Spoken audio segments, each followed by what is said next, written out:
dangerous new flashpoint is opening across the Caribbean. President Donald Trump has refused to rule out military action against Venezuela, even U.S. troops on the ground, claiming Caracas has flooded the United States with criminals, gangs, and drugs.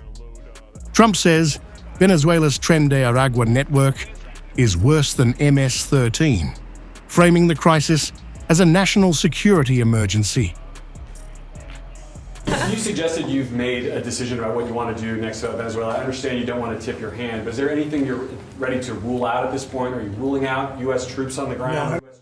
No, I don't rule out that. I don't rule out anything. We just have to take care of Venezuela. They dumped hundreds of thousands of people into our country from prisons. Nobody knows better than this young lady right here. She's done an incredible job with Tom Homan and all of your people. It's amazing.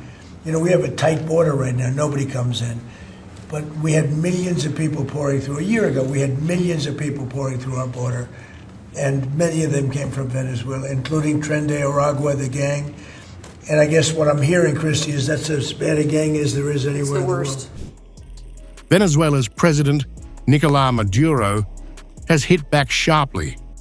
In a televised address, he warned that any U.S. military operation would be the gravest mistake of Trump's political life, a move that could end his leadership and his name.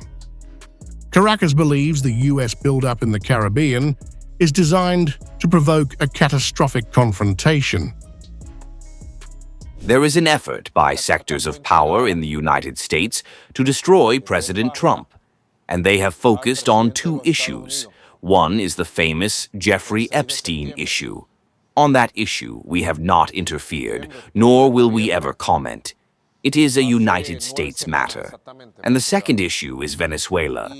They want President Trump to make the gravest mistake of his entire life and get militarily involved against Venezuela, which would be the political end of his leadership and of his name. Even as tensions rise, Maduro says he remains open to direct face-to-face dialogue with Trump. He insists Venezuela will stand by diplomacy, international law, and peaceful negotiation, even as Washington publicly debates limited strikes and expanded pressure on his government. This country will continue in peace, and in the United States, whoever wants to talk with Venezuela, it will be face-to-face without any problem. Moscow enters the battlefield. Russia has now stepped into the crisis directly and aggressively. The Russian Foreign Ministry accuses Washington of illegal military aggression, calling U.S. strikes on Venezuelan boats an undisguised intervention that violates the 1988 UN Anti-Drug Convention.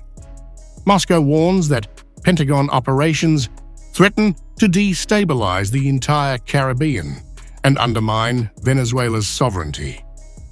Unfounded military attacks on civilian ships are a dangerous precedent, replacing one threat with another, the threat of regional destabilization and the undermining of the sovereignty of the Bolivarian Republic of Venezuela.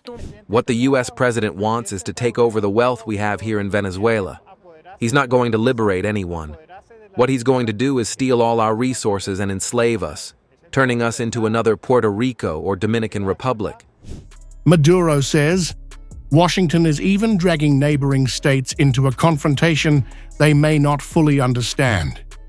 He accuses Trinidad and Tobago of allowing foreign military forces to deploy just 15 kilometers from Venezuelan shores, a claim Russia echoes as signs of a widening U.S. military footprint in the Caribbean basin. The Prime Minister of Trinidad and Tobago, very entangled, because she mortgaged the seas and territory of Tobago to host a military force in front of Venezuela, 15 kilometers from Venezuela, at the closest point to threaten Venezuela, and the people of Trinidad and Tobago are completely against it.